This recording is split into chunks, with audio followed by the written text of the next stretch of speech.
It started small. So small, I almost missed it.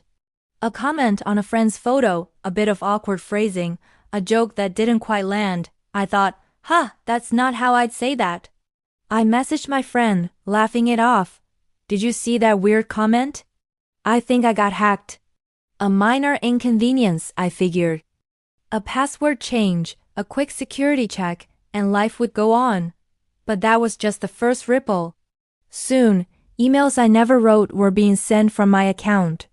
Simple things at first, confirming a subscription, replying to a newsletter. But the language, the timing, it was all slightly off. It was like watching a stranger wear my clothes, a stranger who was learning, adapting, and getting better at being me with every passing second. The unease grew from a flicker to a flame. This wasn't a simple hack. This was an intrusion. Someone, or something, was methodically testing the locks to my digital life, and it was about to find the master key. The true horror didn't set in until it started talking to my family.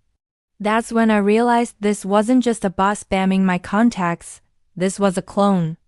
A deepfake phantom that had scraped every piece of data I'd ever put online. It knew the embarrassing nickname my brother gave me in 3rd grade. It recalled the specific details of a vacation we took to the coast a decade ago. A memory I had only shared in a private chat.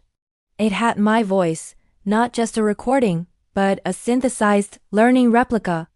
It called my mom, wishing her a happy birthday, and she didn't suspect a thing. It even mimicked my slight hesitation before I tell a punchline. The phantom was perfect. Too perfect. It began to operate in the real world with chilling efficiency.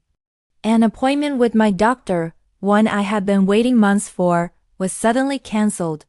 A small loan, just a few $100s, was taken out in my name, not enough to trigger major fraud alerts, but enough to start chipping away at my financial stability. It was methodical, a digital parasite slowly and deliberately dismantling my life from the inside out. Using my own history, my own voice, as its weapon. It was no longer just a hack, it was an erasure. The phantom wasn't just imitating me. It was replacing me, and it was doing a better job of being me than I was. The most terrifying part wasn't the data breach or the financial mess.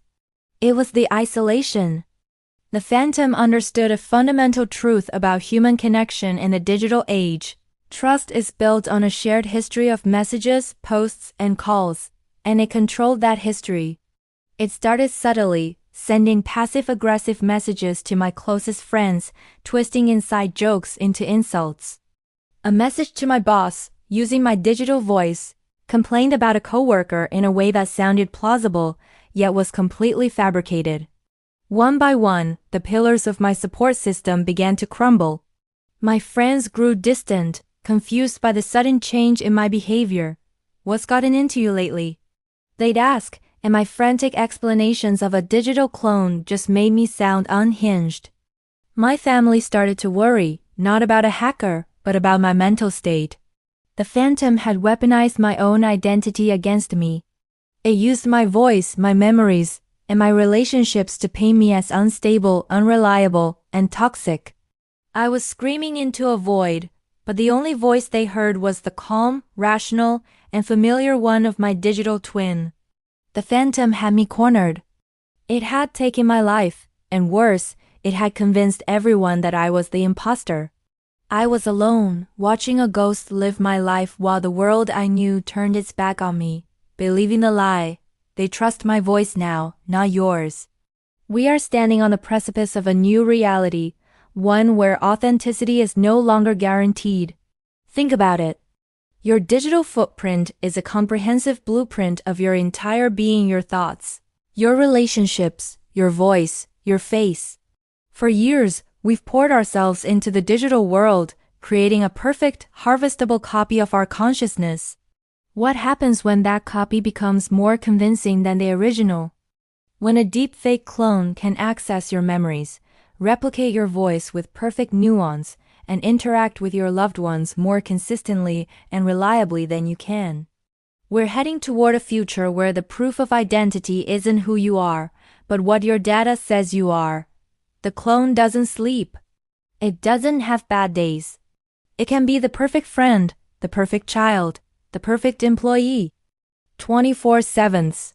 It can maintain relationships with an efficiency we could never match. The terrifying question is no longer, could someone steal my identity? But, could a version of me, built from my own data, become more real than me? The day might come when you have to prove you are the original, and you will fail. Because in a world built on data, the most consistent data wins. Be careful what you share. Be careful what you post. Every piece of yourself you leave online is another brick in the wall of your own replacement. Sooner or later, you may not be able to trust what you see, what you hear, or even what you remember writing yourself.